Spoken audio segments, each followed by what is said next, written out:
How's it going, everybody? Datcoopguy here today with another D&D build. This time we're going to be jumping into the Celestial Warlock and me showing you how I build my Celestial Warlock.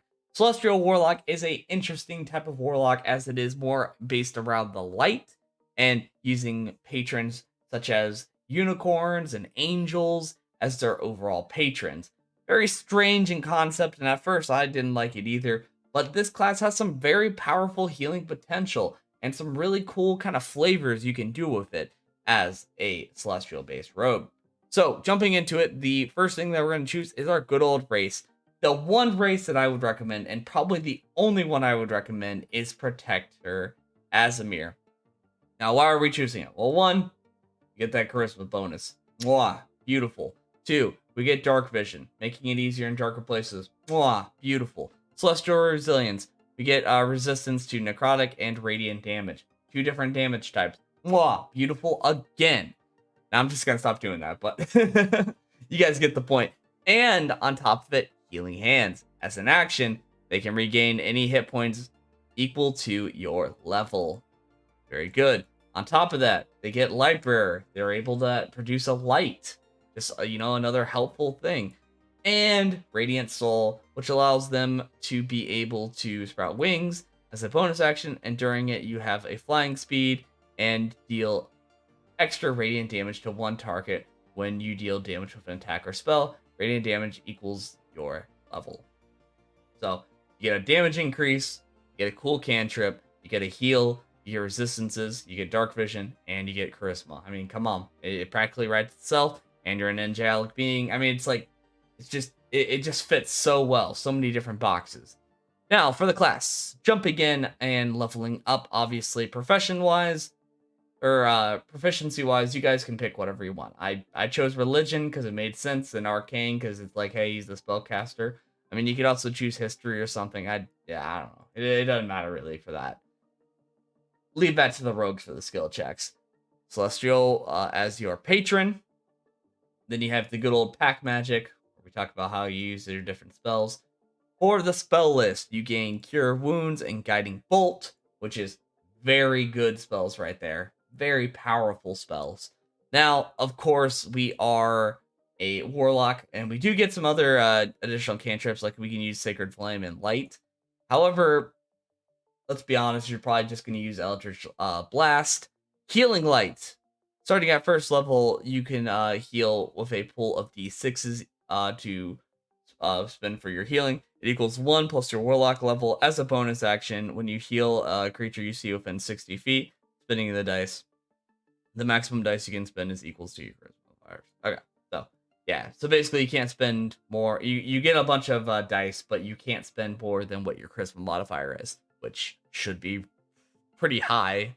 Otherwise, I don't know why you would not use it. So this gives us another type of healing. That is 2 types of healing and multiple different cantrips we have now. Now, for Eldritch Invocations, when starting off, you're going to want Agonizing Blast and Repelling Blast. This makes it to where we have a main damage dealing based move, and we have it to where it has knockback to where they don't smoke us. Because you don't want to get attacked when you're wearing light armor. It doesn't feel very good after a few rounds.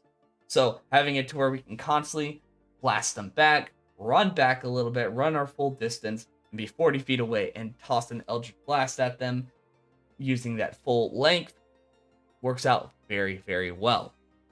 Now, as time goes on and you level up a little bit more, you'll be able to pick a pack boon.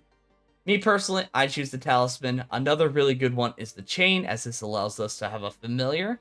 However, I really like the Talisman and Rebuke of the Talisman.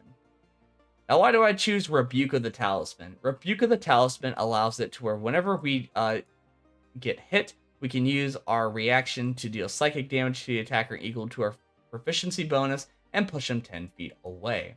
So, we get attacked.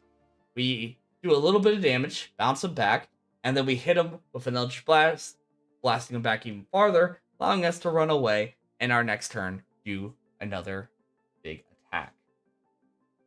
So, very nice altogether. Love it. Now, for the choice of feat or ability score. This is a class I would not recommend taking feats. The only reason I say that is because right now we are trying to get a really high dex and a really high charisma score. We want to have it to where we have a high AC to where we don't get, killed very easily, but we also want to make it to where we do massive damage and healing. We are not trying to pick up too many abilities and things that can complicate things and make us like less good later on. We really need to make sure that we focus heavily on just trying to get as high as possible and ascend to the heavens, basically. The other thing is you get Radiant Soul starting at level 6, which allows your link to the Celestial to be a conduit of radiant energy, making it to where you are resistant to radiant damage, which we already are, and you can cast a spell that deals radiant damage. You can add your Charisma Fire to 1 radiant or fire damage, allowing us to do more damage with those types of spells, such as Guiding Bolt. Next thing that we get is Celestial Resistance, which allows us to gain temporary hit points whenever we finish a long or short rest. These temporary hit points are equal to your Warlock and Charisma modifier. Additionally, you may choose up to 5 creatures at the end of rest. Those creatures gain temporary hit points equal to half your Warlock level plus Charisma modifier. So even more heals, just heals all around. Everybody gets healed. They heal around you. You get to heal yourself, and you have your sort of heal that you get as the Celestial Warlock, and you have your heal as an Aasimar. Very much, you are constantly keeping the party going and moving and pushing, which is always welcome. Next is Searing Vengeance, which allows us to be able to resist death. If you were to make a death saving throw at the beginning of your turn, you instead spring back to your with a burst of energy, and you gain a crap ton of points, and you deal some damage to everybody around you. So awesome, very powerful ability. I can see it now. Like you're really at a high level encounter, level 14. Your character dies. You get to RP it out. You rise from that angel wing sprouting out, dealing massive damage, coming back into the fray, ready to fight again, which is always welcome. And then of course the level 20 ability is always Eldritch Master. So that's kind of how that ends up being built. Now, what do I do for an initial point buy system here? I do Constitution as a 14. I put Dex and Charisma as high as I possibly can, and I put Intelligence somewhat higher. Wisdom and Strength as my dump stat. Now, why do I put a little points into Intelligence, you might be wondering? Well, Intelligence, I think, is a good stat for a Warlock because of it. You're kind of a spellcaster. You're kind of need to be a little bit bookwormy, and having it to where you have it just above 8 is good. I know certain DMs say that if your character doesn't have a base intelligence of 10, your character will not be able to talk or be able to think correctly. So that is something that I've had some DMs in the past. Now, if your DM is a little bit more relaxed with it, put that down to an 8. Put that charisma or that constitution up to a 15. Not a bad choice. Not a bad choice one bit. Now, let's also talk about the good old spells that you would pick. So, for spells, what I would always end up picking is one Eldritch Blast. No matter what, you're going to want Eldritch Blast. The other thing that you're going to be wanting is good old... I like Friends. Friends is always a fun one. Chill Touch is also good. But that's kind of the main ones. You could also choose things like goofy ones like Mage Hand, maybe Minor Illusion. It doesn't have to be anything too crazy. The other one that I like is Armor of Agathis. Armor of Agathis makes it to where we get a little bit more temporary hit points, and if somebody hits us, it would do more damage. So combine that with the Amulet, just doing some consistent damage to other people. Never a bad thing. On top of that, you can do some Charming. Guiding Bolt is a good one because it deals a good amount of radiant damage. I would probably pick up at that. Hex is always good. Get a little curse action in there. Nothing a little too crazy. Enthrall, have it to where you can kind of enthrall people. Invisibility, being able to go invisible. We'll put Lesser Restoration in there. Having you could also do protection from good and evil. it really depends on kind of how your DM kind of runs the encounter, but those are some of the really good ones. Counter spell, very powerful spell right there. I always like picking that one up when I can. You could fly. I mean, there's just so many different ones. And then, oh yeah, you could also do summoning spells now. I forgot that there's a bunch there. So for you can do like summon lesson demon, shadow spawn, undead. I guess in this case it'd be more of the fae, but talk to your DM. Maybe you might be able to do some more angelic based beings. But yeah, that's kind of the general what I would go for there. Now, the other thing that I didn't really talk about is if you're going to be doing this class and you want to pick up some other invocations along the way, the other one that I really do recommend after Rebuke of the Talisman, so say like we're at like, I don't know, level 12. The other one I would really recommend is the Lance. Where's it at? Lance of Lafarge, as this will give it to where they also have their speed decreased. So you can hit them, blast them back, and they take slower to get to you. So that's a really good combo as well.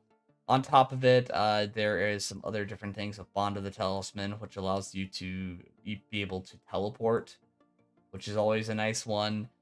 You've got Armor of Shadows, which allows you to cast Mage Armor just consistently, keeping that high AC going on. So that's just definitely some things that I would recommend when running your Warlock. So guys, that is my guide to the Celestial Base Warlock. It's the one that I think is kind of the best going forward with a lot of the things out there. Now, I did check out some other guides. They did have some like interesting things out there and ideas, but personally, this is how I would play the Warlock. You know, very much healy, very much slowing them down, making it harder for them to get to you, just constantly controlling the battlefield is your main role. You're not really the highest damage dealer. You're not the tank. You're not the, you're not the big time hero that needs to run out into the action.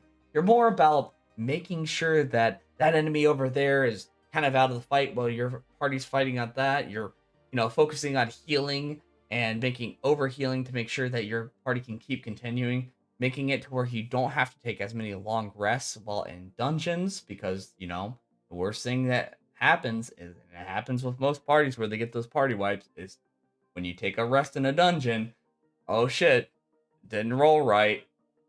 Now you're getting attacked, and now you have no life points. So, really good character overall. I highly recommend you guys check it out. I think the Celestial Warlock doesn't get enough play personally, and with this combination and having so many different heals, it's crazy to me that this almost isn't a staple healer.